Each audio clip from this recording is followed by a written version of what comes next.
The days are definitely getting longer.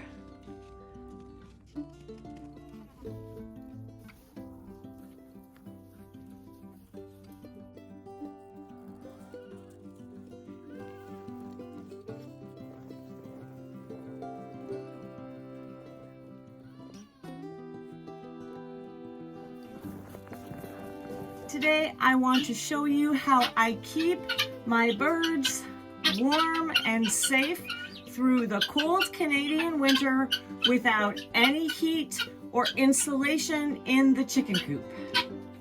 It's not fancy, it's not wired, and it's not insulated, but my birds do really well in here all winter long.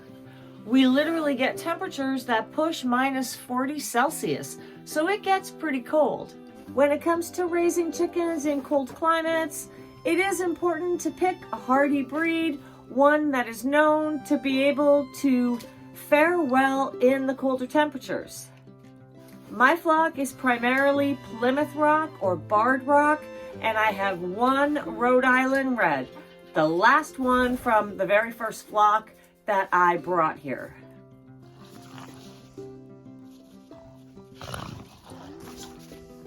I was not expecting this snow today. It's really beautiful outside. One thing I cannot do is have my chickens out and my dogs loose at the same time, because last time I checked, the dogs would still chase and grab the birds. I don't want an injured bird, and I don't want to have one of my dogs in that much trouble. So I'm gonna put these guys away, and then we'll go check on the chickens.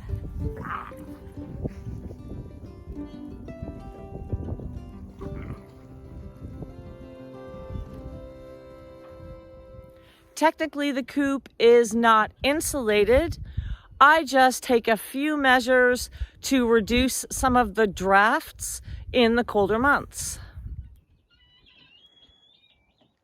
I stuff bubble wrap in the window frames, and then I cover everything in plastic to eliminate draft. Same on this side. I have an old spring mattress as a wall that provides a nice amount of ventilation in the hotter months, and during the winter, I just cover it all with a heavy-duty plastic. You can see this area above the door provides airflow through the coop, even when I have it all closed up. Something I learned my first winter with the chicken coop was to not have the door go all the way to the ground, because as it built up with ice and snow and things started heaving, I actually couldn't get the door open. So when I was able to, I actually just cut about 6 inches off the bottom of the door and then built a lip that it closes against. And that gives me a good amount of clearance for snow and ice and heaving. This has worked like a charm. I would really like to invest in some spring latches so that as things heave with the temperatures, the latches stay aligned, because that is also a bit of a challenge that I have in these colder temperatures. Let's go on in and see how they're doing. So I don't use any heat in this chicken coop. There is no power to this building, and I am not a fan of running extension cords due to the fire hazard. I have already had an electrical fire in my house, so I am quite concerned with those kinds of hazards. I'm not comfortable with it at all. Well, last winter was Stewie's first winter outside because he's only a couple of years old, and he did get a little bit of frostbite on his comb. A little bit of the tissue did fall off, but he healed up, and so far this year he's looking pretty good. Aren't you, buddy? Fortunately, my neighbors told me that I would do just fine with the chicken coop as is, as long as I could control the draft. So far, that's been the case. This is my third winter with chickens and my second winter with this particular flock. And everybody has done perfectly fine. This is where they roost. You can see that spring mattress frame I was talking about. They just roost here, they huddle all together, and they stay warm. This year I added these guinea fowl, so having twice as many bodies in the coop is certainly helpful. As far as bedding, because they roost on perches, I really only put bedding in this area. This area is typically just a dirt floor. It's covered in some food waste right now, and I'll give that a good cleaning in the spring.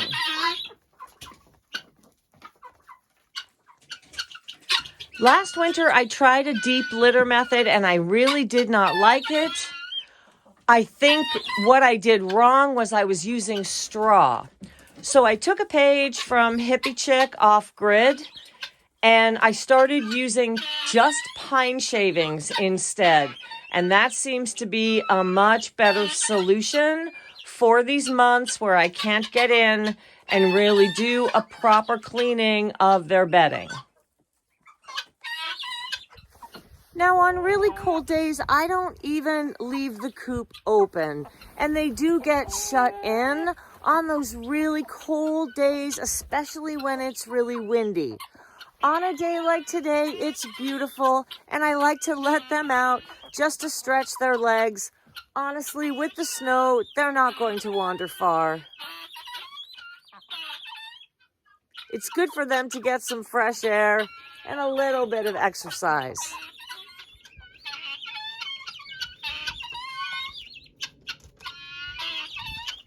I'm gonna see if I can chase these guinea fowl out because I want to do some work on the bedding in there.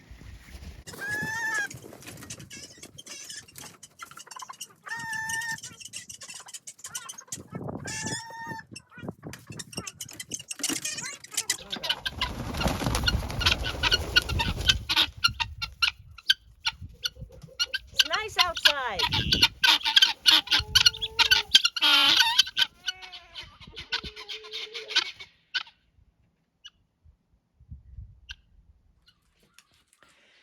Here's a bit more bedding. I honestly need to get more because I am out. I saw how much Hippie Chick off-grid was going through, and now I can see why. Even my little quail have been doing perfectly fine. I'll often see them huddled together, but they have been fine this winter. This is the first winter that I have had quail. And my pigeons do fine as well. Cleaning this coop really just has to wait until spring. These are piles of pigeon poop where they're roosting, and I can't even break it up. It is frozen solid. So I'm just gonna put down some fresh pine bedding in here, and that's really all I can do until spring. Much like the chickens, these guys have one area for food and then another area for bedding and water. So as far as the coop goes, it's pretty simple. I just keep the drafts down and the birds have been fine without any additional heat. The other issue, of course, is water. During the winter, I always make sure that they have a plentiful amount of fresh snow just as a backup for hydration, but I also like to give them water. Now, the problem is any dish that I put water in, it's going to freeze, and trying to get the water out of these dishes to refill it is just a real pain. So the solution that I came up with this year, ice cube trays. So now I can fill these trays up with water, and when they freeze overnight, it's really easy for me to snap it out and refill it. A bunch of them went back inside. I'll see if I can get them out. Well, here's the chicken coop. It's not fancy. It's not insulated. It's not heated. But my birds do well in here over the winter. Fresh bedding, fresh snow, fresh water, more food. These guys are doing great. I'm still getting an egg every couple of days, but more often than not, it's already frozen by the time I find it. Do they eat a lot? Heck yeah. Not only are they cold, they aren't getting any other nutrition. No grass, no bugs. The stuff that they usually get during the warm months.